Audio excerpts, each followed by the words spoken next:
Smith's life would make a long, interesting book. I think of every one of his collections as a chapter in that book. This one would probably be something to do with his late 60s bohemian phase. It's funny, the mood board for the collection is all about makeup then. The makeup is generally very soft and very beautiful. There's a lot of skin, almost wet, and there is an Eastern-like reference, which is in the eyes. Hammam chic is what we coined as a phrase. Basically, fresh out the spa, comb conditioner through your hair, and at that stage, when the hair is sort of sticking to the body, there's something very soft and sexy and sensual about it.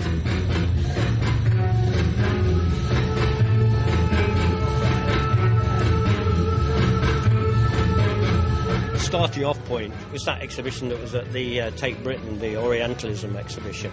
So, you know, you've got lots of sort of details, like lots of collar details and buttoning details and bib details with all the things he used to wear in Turkey or in some of the Middle East countries. So it's sort of Orient meets Smithy.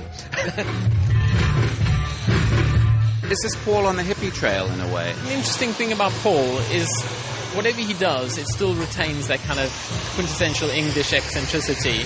And I think he manages to turn on a ticky season after season. Last season was more couture, so this season's more hippie, and God knows what he'll do next season.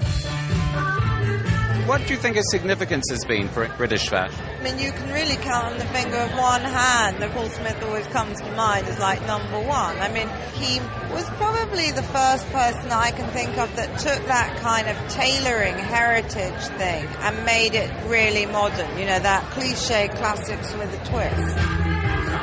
I've got my men only collection, which is the women's things called men only. So I mixed quite a lot of the men's, you know, simple jackets, simple shirts with the collection. We're taken from Turkish waistcoats. I get almost a Chanel look about them, but that was taken from a Turkish waistcoat.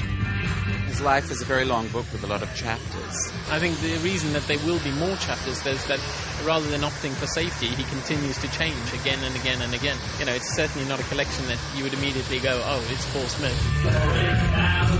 I've always loved that hint of ethnic again that feels right. I think it's because we've had so many very clean lines for so long now. People are starting to enjoy the embroidery again. I do love it that there's this perfect kind of symmetry now. There's a Paul and a Pauline Smith collection. I know, we should have an album out, shouldn't we, really? Hey, hey, Paula, I want to marry you someday. That's one bridge you haven't crossed yet. No, I know.